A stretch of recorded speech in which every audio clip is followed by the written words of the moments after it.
Hello everyone, this is doctor Neelam Avtar Singh, homeopathy consultant.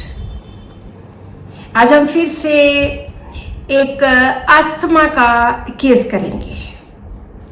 ये third case है जो कॉन्टिन्यूएशन में हम कर रहे हैं। आज वैसे 25th डे है।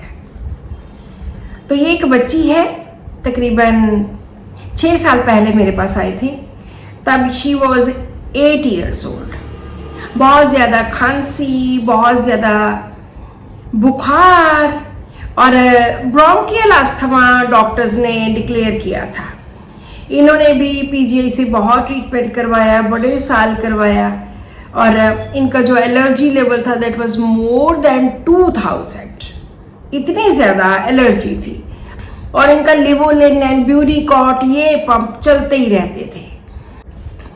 जिस दिन वो मेरे पास आए उस दिन उन्होंने बोला कि आज भी 3 पंप्स सुबह, दोपहर को, शाम को लिए। They came to me in the evening, शाम को आए थे। तो कभी भी खांसी हो जाती है, किसी भी टाइम पे हो जाती है, बहुत ज्यादा होती है, लगातार होती रहती है। सांस लेने में भी मुश्किल होती है और लिप्स एंड स्किन बिल्कुल ड्राई हो जाती है। चेंज ऑफ वेदर में एग्रीवेशन होती है, ठंड में एग्रीवेशन होती है, खांसी, बुखार, नोज ब्लॉक्ड, ये सब कुछ चलता है। और बहुत साल हो गए, जब से 2-3 साल की थी तभी से ये प्रॉब्लम थी, और एलोपैथी तो ले लेके थक गए। हमने पूछा कि ये बच्ची के स्वभाव के बारे में बताइए। तो कहने लगे पढ़ने में बहुत ज़्यादा इंटेलिजेंट है और बहुत जिम्मेदारी, बहुत अच्छी तरह से अपना स्कूल का होमवर्क करना, अ काइंड ऑफ टॉपर है। डरती कम ही है लेकिन जिद्दी बहुत है। पूरी जिद मंगवा ही लेनी है, जो मर्जी जिद पीछे ही पड़ जाती है कि प्लीज मुझे ले दो, प्लीज मुझे ले दो। इस तरह से बुक्स को अच्छी तरह से साफ सुथरा रखना, और गर्ल्स के फेमिनिन काइंड ऑफ टॉय से खेलती है। हालांकि गर्ल है फिर भी गुड़िया पटोले खेलना, इस तरह से फेमिनिन टॉय से खेलती है। बहुत ज़्यादा डिसिप्लिन्ड है, ड्राइंग वगैरह थोड़ी कम ही करती है, क्लास में टॉप पोजीशन रहती है, और रोना बहुत जल्दी आ जाना, क्योंकि बात नहीं मानती बस फिर रो पड़ना। और तकरीबन इसकी जो प्रॉब्लम है वो सारा साल चलती ही रहती है। बीच में कभी ठीक हो गया, फिर दोबारा हो गया, और नाक में से भी ब्लीडिंग होती थी। शांत रहने वाली है लेकिन इच्छाएं बहुत ज्यादा है। मुझे ये चाहिए, मुझे वो चाहिए, बहुत ज्यादा चीजों की डिमांड, और प्लीज प्लीज करके इसने चीजें ले ही लेनी है। खाने में भी बहुत ज्यादा, खाने को बहुत ज़्यादा, कई बच्चे होते हैं ना बहुत पसंद करते हैं कई कुछ खाना, तो ये खाने में भी इसका यही था कि बहुत ज़्यादा चीज़ें लाइक करना। सो दिस इज द केस।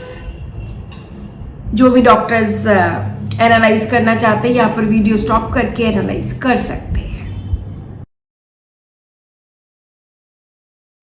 अब हम बात करते हैं इस केस के एनालिसिस की। सबसे पहले bronchial asthma, then change of weather aggravate, then cold air aggravate. ये 3 मैंने फिजिकल सिम्टम्स लिए हैं। अब शुरू से बात करते हैं। बच्ची बहुत इंटेलिजेंट है, तो इंटेलेक्चुअल, बहुत रिस्पॉन्सिबल है, जिम्मेदार है, अपना होमवर्क खुद करना, रिस्पॉन्सिबिलिटी स्ट्रॉन्ग, जिद्दी बहुत है, बात मनवानी ही है, तो हेड स्ट्रॉन्ग चिल्ड्रन, शांत रहने वाली है, ज़्यादा हाईली डिसिप्लिन्ड है, शांत है, तो क्वाइट डिस्पोजिशन, इच्छाएं बहुत ज्यादा, मुझे ये चाहिए, मुझे वो चाहिए, सो डिजायर्स न्यूमरस वेरियस थिंग्स। जो गर्ल्स जैसे टॉयज के साथ खेलना, ये उन्होंने स्पेसिफिकली बताया, तो इसको हम डेफिनेटली लेंगे। This is effeminate. बहुत सारी गर्ल्स हैं जो बॉयज जैसी टॉयज के साथ खेलती है, बहुत सारे बॉयज ऐसे हैं, लेकिन ये गर्ल्स के टॉयज की तरह, गर्ल्स जैसे टॉयज लेकर उनसे खेलना। So this is effeminate. ये रूब्रिक मैंने बहुत बार इस्तेमाल किया है कि जो चाहे लड़कियां हों लेकिन लड़कियों की तरह खेलना, जरूरी नहीं होता कि लड़कियों के लड़की की तरह ही खेले। देन एपिस्टैक्सिस, नोज से ब्लीडिंग होनी, और ग्रीड, क्यूपिडिटी इन ईटिंग, और खाने में इसको मीठा पसंद है। So foods and drinks, sweets desire. मैं बहुत खुश होती हूँ जब इतने सारे रूब्रिक्स डाल के पहली मेडिसिन ही सारे के सारे रूब्रिक्स कवर कर लेती है। उसका मतलब होता है कि ये मेडिसिन 100% इस पेशेंट को ठीक करेगी। सो यहाँ पर जो सबसे पहले मेडिसिन आती है वो है पल्साटिला।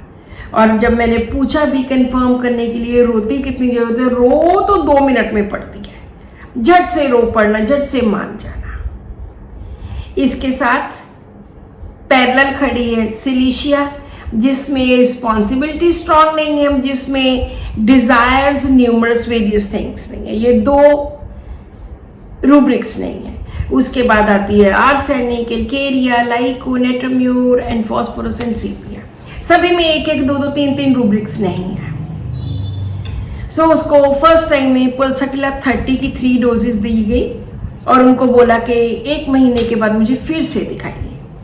मैं दोबारा फिर ये बात बताना चाहती हूँ कि जो भी इस तरह के इमरजेंसी वाले केसेस होते हैं जिनमें बहुत ज़्यादा पेशेंट को सांस के साथ रिलेटेड प्रॉब्लम होती है, कॉफ होती है, तो मैं कहती हूँ कि जब तक आपको लगता है और जब तक आपको लगता है कि इमरजेंसी है, तब तक आप एलोपैथी साथ में कंटिन्यू कर सकते हैं। जैसे अभी वो 3 टाइम्स इनहेलर दे रहे थे, तो मैंने कहा कि 2 टाइम करके देखो। अगर आपको लगता है कि मेडिसिन के साथ 2 टाइम लेने से फर्क पड़ता है, फिर आप 1 टाइम करके देखो। ये आपने ही मैनेज करना है। ये नहीं है कि एक ही बार में उसका लिवोलिन, ब्यूरिकॉट एंड जो भी है वो सब बंद कर दो। इस तरह से क्योर नहीं होती। बहुत सारे हमारे स्ट्रिक्ट डॉक्टर्स हैं जो बिल्कुल एकदम सारी एलोपैथी बंद कर देते हैं और बहुत बार केस खराब भी हो जाते हैं। सो हम टिप डाउन करके, हम स्लोली डाउन करके इन मेडिसिन को रिड्यूस कर सकते हैं। उसके बाद पल्साटिला 200 दी और जब वो 3 महीने बीत गए, 3 महीने तक उसको कोई फीवर नहीं था, सिर्फ रात को कभी कभी एग्रीवेशन होती थी और बाकी कुछ नहीं, कोई बहुत ज्यादा प्रॉब्लम नहीं। और एलोपैथी भी उन्होंने 1-1.5 महीने में सारी स्टॉप कर दी। उसके बाद पल्साटिला 200 दी, फिर पल्साटिला 1 ml दी। फिर मैंने उनको एक बॉटल बना के दे दी कि this is her emergency medicine pulsatilla 30 में। बाकी सैक्लेट तो चलती रही साथ में कि अगर ज़रूरत पड़ी, अगर लगे कि ज़रूरत है, तो आप ये मेडिसिन उसको कभी भी 1 टाइम या 2 टाइम 10-10 मिनट के बाद आप दे सकते हो। इस केस को कम से कम 6-7 साल बीत गए। जब से उसको पल्साटिला दी है तब से बिल्कुल भी उसको कभी अस्थमा नहीं हुआ। जस्ट 4-6 महीनों में ही सब टोटल ठीक हो गया था। लेकिन जैसे जैसे चेंज ऑफ वेदर आता है तो उसमें कई बार देखने को होता है कि एकदम एग्रीवेशन होती है, लेकिन उसकी इंटेंसिटी पहले से कम है। जैसे पहले 100% होती है, तो अब 1 साल के बाद वो सिर्फ 20% रहेगी। और 1-2 पल्साटिला की जो इमरजेंसी दी हुई उसकी डोजेस ली और बात खत्म। तो ये 1 साल इन्होंने मेडिसिन ली पूरी शिद्दत के साथ और उसके बाद बिल्कुल 100% ठीक हो गए। अभी भी बहुत बार मिलते हैं यहाँ पटियाला में, तो बेटी उनकी बिल्कुल 100% ठीक है। सो इस तरह से होम्योपैथी में बहुत सारी ऐसी प्रॉब्लम्स हैं जिनको हम बेस्ट मेडिसिन की सिलेक्शन करके हम पेशेंट्स को ठीक कर सकते हैं। कभी भी 10-10 दवाइयाँ देके, 20-20 दवाइयाँ देके कभी भी क्योर नहीं होती। वो कॉम्बिनेशंस है, वो एलोपैथी है। एलोपैथी में कॉम्बिनेशंस है। हमारी होम्योपैथी में लो एक मेडिसिन या 2 मेडिसिन लगा लो, उससे ज्यादा नहीं दे सकते। सो अगर आपको या आपके बच्चे को किसी को भी ये प्रॉब्लम है, go to a good homeopathic doctor. A good means जो 1-2 दवाइयों को इस्तेमाल करता हो, और अपने बच्चे को आप होम्योपैथी से बिल्कुल 100% ठीक कर सकते हैं। So this is all in today's video. Share this video with your family and friends, subscribe to my channel and keep watching my videos. Thank you.